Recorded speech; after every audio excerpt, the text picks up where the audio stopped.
Whenever jazz improvisation is taught, we always come up straight away, right from the beginning, with 2-5-1. You hear that being spoken about all the time. That's a turnaround, a harmonic turnaround that we find in so many jazz standards. So it's something we really need to learn. We need to hear what it sounds like and know how we can navigate that when we're improvising on it. So it's a good point to start. So by 2-5-1, say we're playing in C.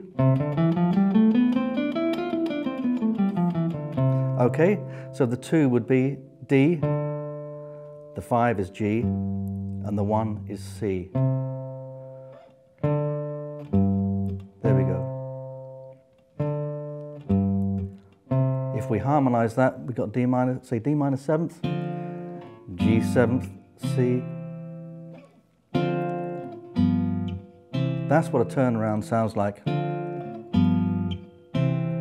And a lot of the time in jazz, when that's then moved around into different keys, you'll hear this a lot in jazz.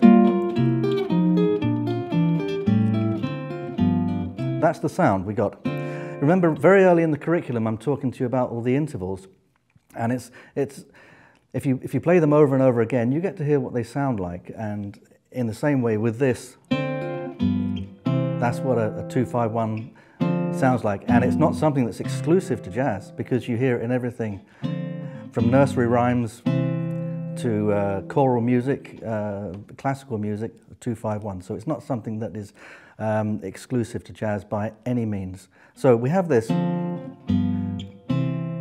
minor 7th, G7, C. Now let's start playing some single line things on that. D minor 7, hit this chord.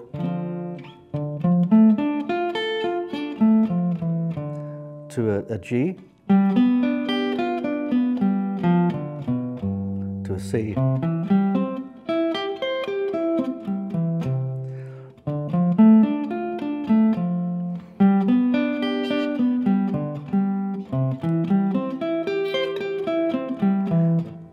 Doesn't sound very jazzy at all. You've heard that in other kinds of music, but not jazz, you think.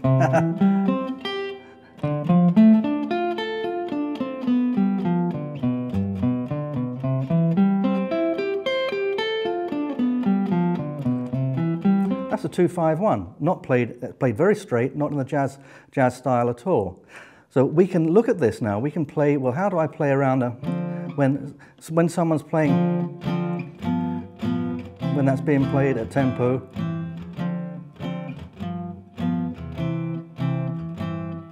So we can do this. We can play we'll do it very simply. I'm not going to play the whole scale, just like a triad. So if we play the triad starting on the 1, the root note, okay? So if we play D minor, G 7th, C, that's very basic triad on it.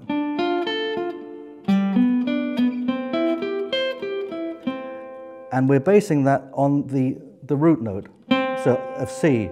This is going to be important because I'm going to show you something after this. So D, G, C.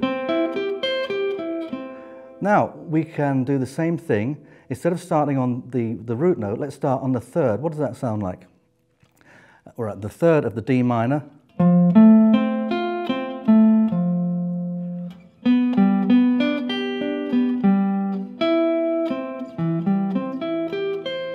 So we have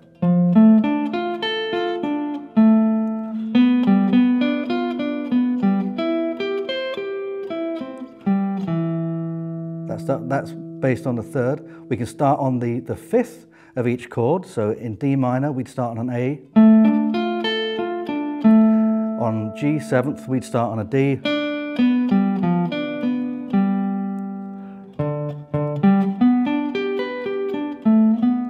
And on the C, we'd start on the G, which is the 5th. We can also do it on the 7th. So on a D minor 7th,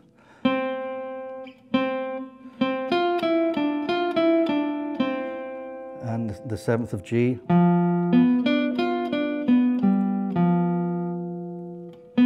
Okay, so we can use those.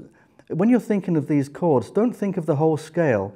Think of it break it down to triads, and then think of, you play those triads starting on the first or the third or the fifth or the seventh, because these can then become target notes for you.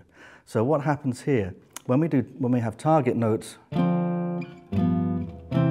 if we use the root as our target note, we go, we'd have D, G, C. The third as our target note would be in D minor, would be F, G would be a B, C would be the E. And on the fifth, we would have